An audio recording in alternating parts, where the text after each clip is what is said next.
Hello, my name is Kombazikos and I would like to welcome you to video number 2. Now today I would like to read from another book which is called Address to Youth on how they might benefit from classical Greek literature. This book is written by Saint Basil the Great. It's a very short book and the book can be found online or you can purchase your own hard copy, which is what I have done. So I just want to read a little bit from this book and then again make another brief commentary and then the video will end. So let's listen to the words of what Saint Basil says.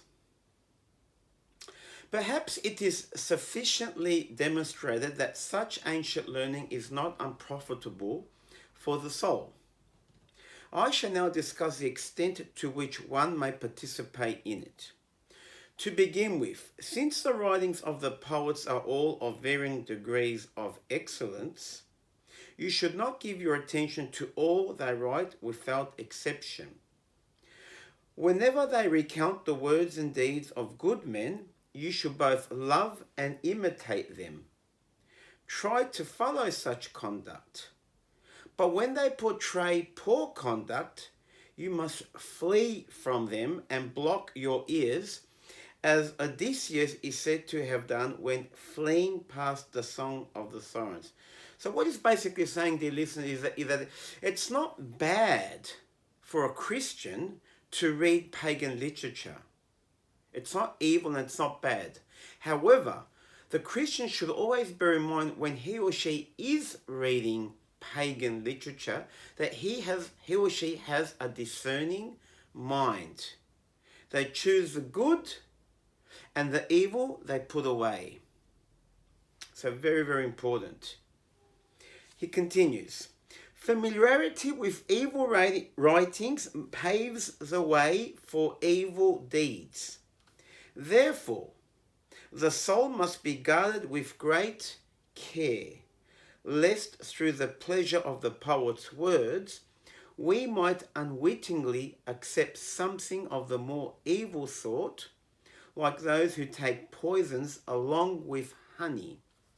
We shall not praise the poets when they scoff and mock, when they represent amorous and drunken activities, when they define blissfulness in terms of overabundant tables and degenerate songs. Least of all shall we listen to them when they narrate anything about their gods, and especially when they represent them as being many, and these two not even in agreement with one another. So it's very interesting. Saint Basil studied in Athens. He studied in a pagan university. So when he studied, he obviously was exposed to the Greek classics. And he didn't just read them and agree with everything that he read, but he had, again, that word, he had a discerning mind. And that's the goal of classical Christian education. The student in classical schools will come across these pagan texts. They will read them. And the goal is that while they are reading them, after they have read them, they are able to choose the good and discard the evil. They will not just read it and take everything with them. And I'd like to conclude, dear listeners, with, again, one of my favourite quotes from this book, again, Addressed to the Youth. And I'll finish with this. This is very, very powerful.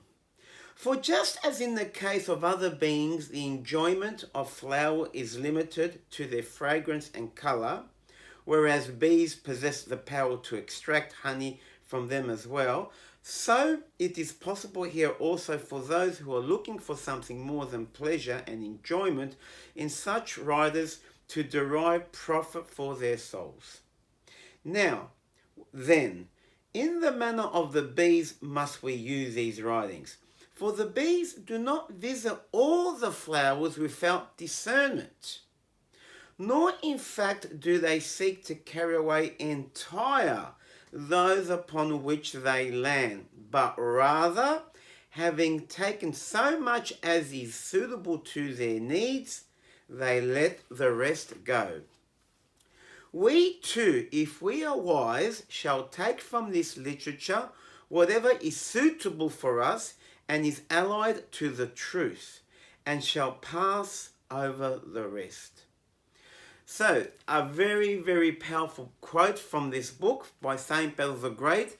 The message for today is that we are to follow the example of the bees.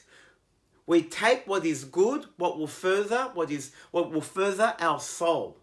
We take what is beneficial for our soul. Whatever is not beneficial for our soul, we do not read, or when we do read it, we dismiss it.